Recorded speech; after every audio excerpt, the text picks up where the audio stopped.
late shift, not in a good part of town, South Chicago. It was about 2 a.m. and I felt like I need to take an Uber home instead of the bus because I didn't feel safe at that time. Call my Uber, I get picked up, luckily there was one in the area, and I started to head back home.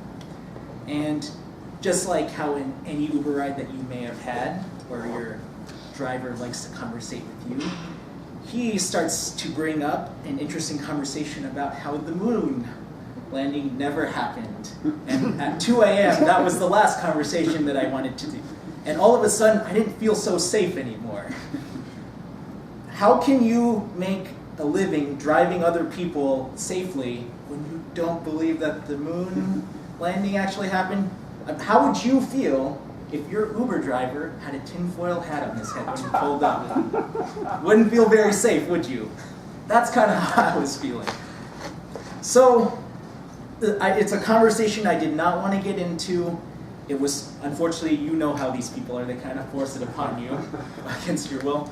And something interesting occurred to me, and it might have just been me being tired of the hour, but I know for a fact that the moon landing actually happened, but I actually didn't have like any of the facts. Like I couldn't explain like why that is true.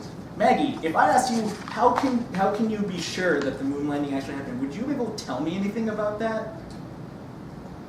Not without a little time to Google it. Yeah, exactly. Info. We would immediately, you would But all... I would report my Uber driver for being not nice. Exactly, you would go immediately to Google. This is one of those things where obviously it's true, but wasn't really prepared to defend myself compared to this guy seemed to have all the facts and I didn't, apparently.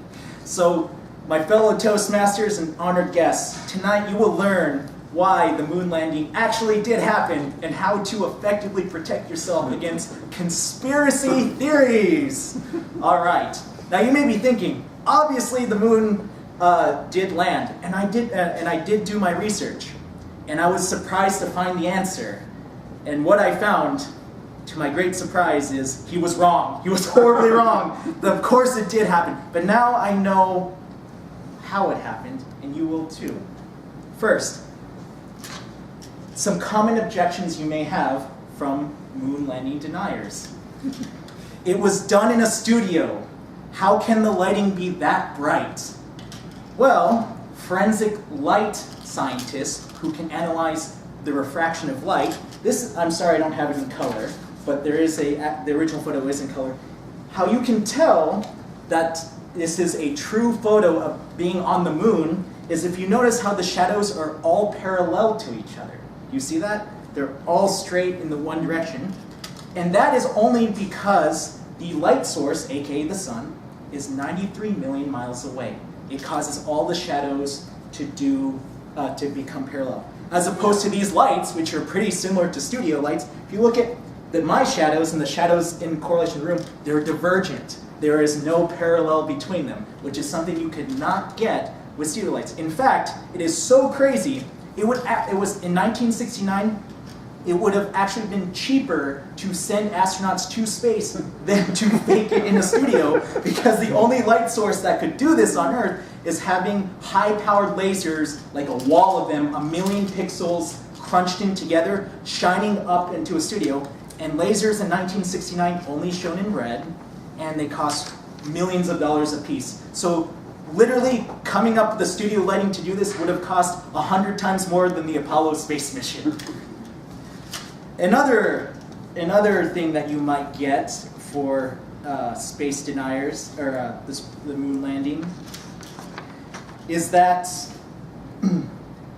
NASA would have lied.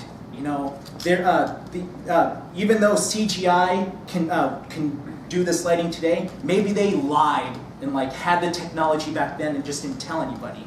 Which is, I don't know about you, who in here is really good at keeping a secret or not participating in gossip? Now measure that up to 400,000 people that did not spill the beans. And this is even crazier to bring up. Australia actually was able to broadcast it from space and actually see it on their televisions, and they have not accused us for lying about landing on the moon. You know also hasn't accused us for lying? The Soviet Union. Literally, our #1 rival for the space race has never come out and said America faked the landing. The one country that would be incentivized to do so.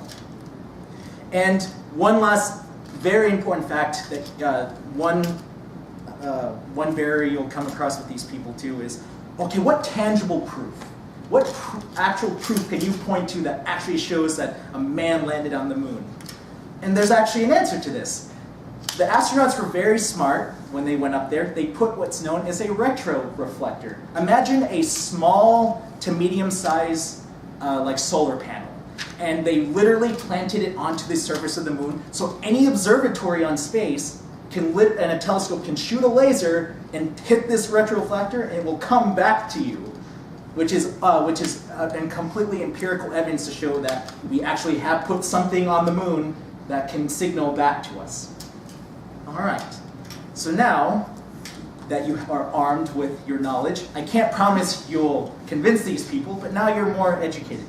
Now the thing is, conspiracy theories in general seem kind of harmless, and some of them are funny, but a lot of them are harmful too.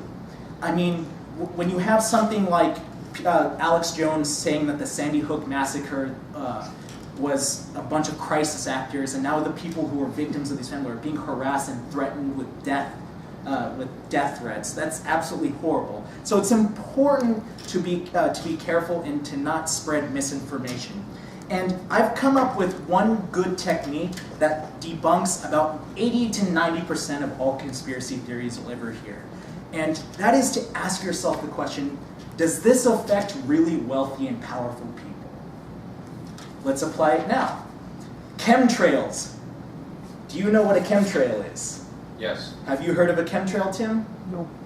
It is this idea that airplanes that are flying in the air in the long trail that looks like a cloud is actually chemicals to poison us for depopulation to combat overpopulation. So let's test our theory. Does this affect rich and powerful people? Well, do rich and powerful people breathe air? All right, chemtrails are not a thing. All right. The government is, we actually have a cure for cancer, but the government is keeping it a secret. Or pharmaceutical companies are keeping it a secret to keep all the expensive healthcare up. Well, do wealthy and powerful people die of cancer? Yes. Steve Jobs. All right. Cancer cure, not a thing. And finally, the end of the world is coming. Armageddon, the end times. Alien civilizations are coming to destroy us, and there's nothing we can do about it. Well, do wealthy and rich people, are they concerned with their livelihood and are not, and actively pay attention to things that are existential crisis? Well, yes, of course. No rich person's worried about the end times, but a really rich person like Warren Buffett and Bill Gates are worried about climate change, which is an existential crisis, and they are working on it. Elon Musk is a wealthy person that believes AI is an existential crisis, so he is working on it. They do not think the end times are coming, not working on it. So that is not a thing. So my fellow guests at Toastmasters, the next time you are confronted with a crazy tinfoil hat wearing conspiracy theorist, or a friend who supports a person you may not tend to support yourself, you should be able to defend yourself against them by shouting facts. Now, these facts will not necessarily work, but they will keep you less susceptible to conspiracy theories by asking, does this affect wealthy and powerful people? Thank you very much. Woo!